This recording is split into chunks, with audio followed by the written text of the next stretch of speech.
આજરોજ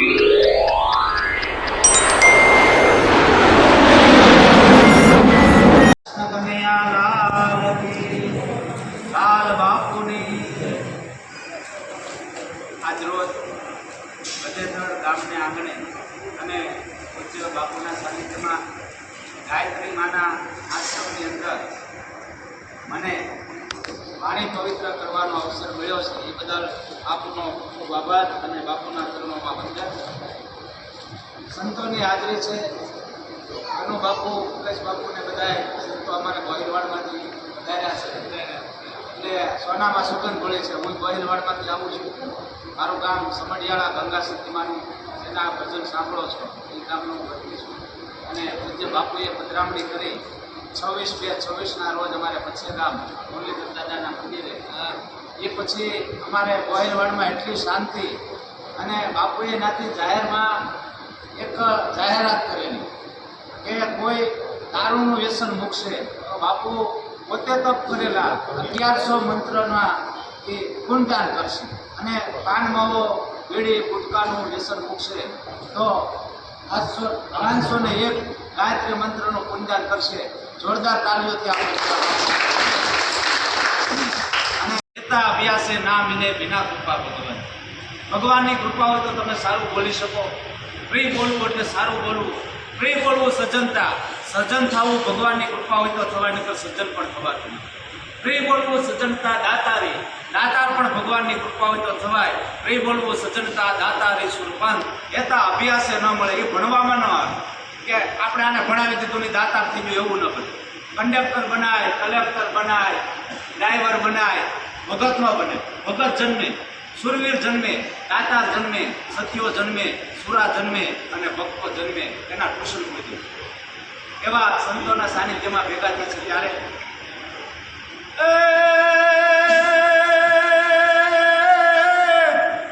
સંત સપૂતને જોને તુમડા અને ત્રણેયનો એક સ્વભાવ. એથી તારે પણ બોલે નહીં, એને તારા ઉપર ભાવ. એવા સંતો. સંત ઓર પારસ में बड़ो आदरो भेद. पारस એટલે પારસમણી. સંત અને પારસમણીમાં બહુ મોટો ભેદ છે. संत और पारस में बड़ो आदरो भेद.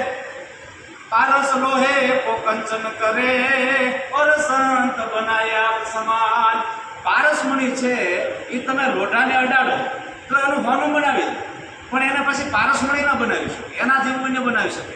તો સંતનો સ્વભાવ કેવો છે કે સંત છે એની દ્રષ્ટિ આપણી માથે પડી જાય, સંતના આશીર્વાદ આપણને મળી જાય તો ભવિષ્યમાં આપણે સંત જેવા બની શકીએ ખરા. આ સંતનો પ્રભાવ છે. એવા સંતના સાનિધ્યમાં ભેગા થશે ત્યારે એ જે સંતોનો એ સ્વભાવ છે એવો, એ જનતાની ગોદના જેવો. પછી એક ડગલું મેં એ જ આગળ બાળાન જનનીથી જગસાન. એ જ માત હુડાવે ને સંત જગાડે. આ તો માત હુડાવે. બાળક નાનું હોય તો તોફાન કરે તો માં છે એને ચોકલેટ આપે, માં છે એને રમકડું આપે અને શાક પાડે. એ છોકરાનો મોટો થાય, દીકરો મોટો થાય પછી એના લગ્ન કરી દે, સંસારમાં ઉતરે અને માં છે એના હસો હસો વાના કરે.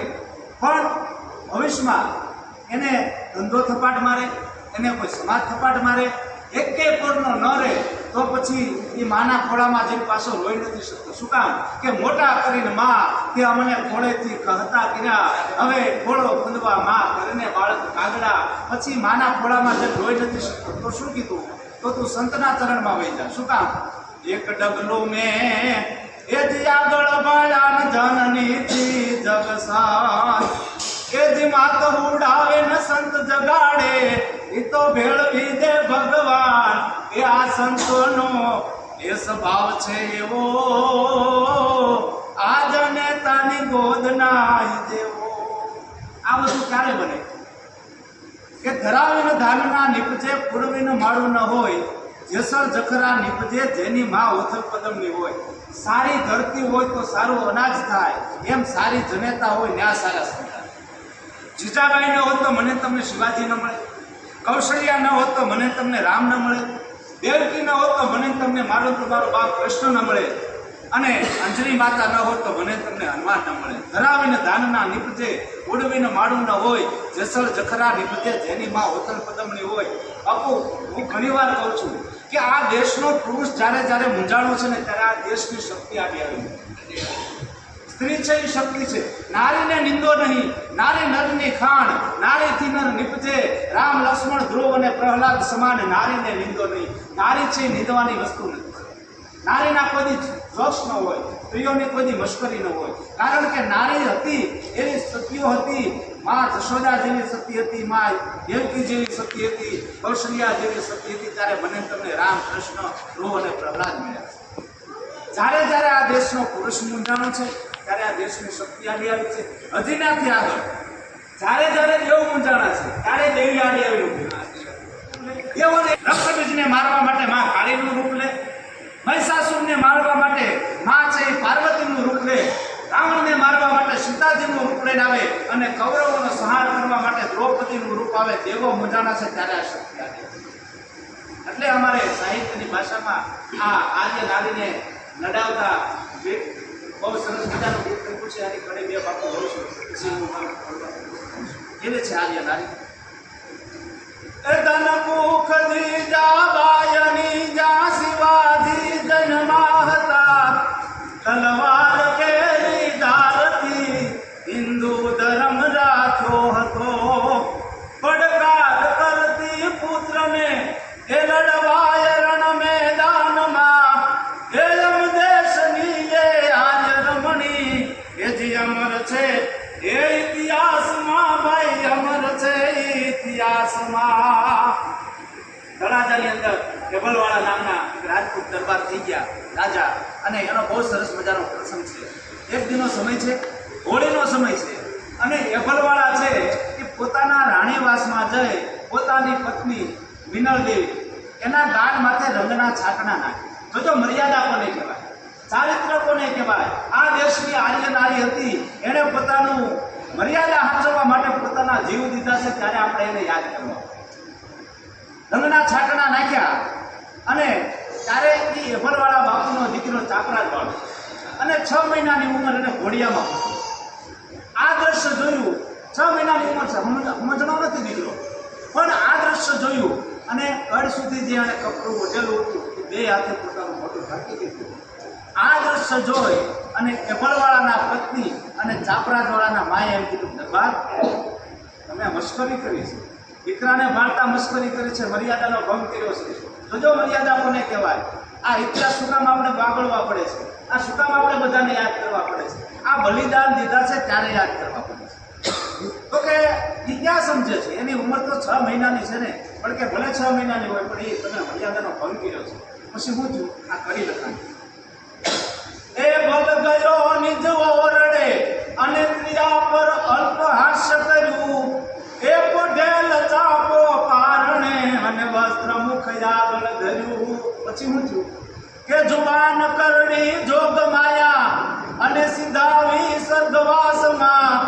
એ વખતે ચાપરાજવાળાની માએ એમ કીધું, તમે મર્યાદાનો ભંગ કર્યો છે, પોતે પોતાની જીભ કરડી અને પ્રાણ ત્યાગી દીધો. તો સાહેબ એટલે આપણે એને યાદ કરવા પડે છે, એટલે વખત કરવા પડે કે જુબાન કરડી જોગ માયા એ સીધાવી સ્વર્ગવાસમાં, એ યમ દેશની એ આર્ય રમણી, એ જે અમર છે એ ઇતિહાસમાં, જે અમર છે ઇતિહાસમાં. જલારામ બાપુએ જ્યારે અન્નનો ટુકડો ચાલુ કર્યો ને, ત્યારે ભગવાન છે એ પરીક્ષા કરવા માટે આવ્યા. જલારામ બાપા મૂંઝાણા હતા ને, ત્યારે વીરબાઈએ કીધું તું આડી આવી કે આ દેશની આર્ય નારી વખત મૂંઝાતા નહીં, હું એની આરે રહું, સ્ત્રી સિવાય કોઈ નહીં. સંઘર્ષની પરીક્ષા લેવા માટે ભગવાન આવ્યા. ચલૈયાને ખાંડો તમને બધાને ખબર છે, એની આગળની વાત ઘણાને નથી ખબર. અને ઓલો ભગવાને સાધુના રૂપમાં આવ્યા હતા, અને એમ કીધું પહેલા તો એવી વાત કસાઈવાડીથી માટી લઈ આવ્યો વાણિયાનો દીકરો, ભગત માટે, પોતાના વચન માટે, પોતાના પ્રણ માટે.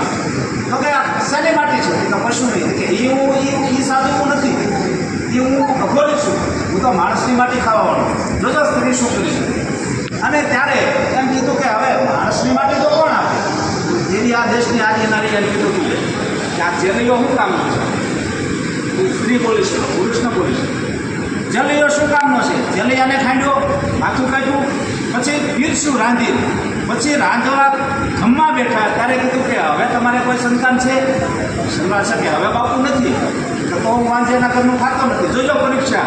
અને કીધી આ દેશની આર્યનારી હાથમાં છરી લઈને ઊભી થઈ અને કીધું હે બાબા હવે ઊભો નહીં થતો, હવે ઊભો નહીં થતો. હા ભાઈ તું એમ કે છો ને વાંજ્યાના ઘરનું નથી ખાતું.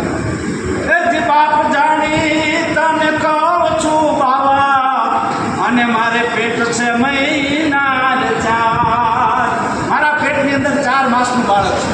તું કે તો હમણાં છરી મારી કાઢી જ બતાવી દો, પણ હવે તને ઊભો ન થવા દો. એ જે બાપ જાણી એ તને કહું છું બાબા, અને મારે પેટ છે મહિના 4, ઊભો હવે થશ માં બાવા, અને ખાધા વિના નહીં જવા. એ આ દેશની સ્ત્રી થઈશ. અને એવી નારીઓની આપણે વંદન કરી મારી વાણીને વિરામ આપું. ફરી એકવાર પંચ બાપુના ચરણોમાં, આ ગાયત્રીના ચરણોમાં અને વાણી પવિત્ર કરવાનો અવસર આપો.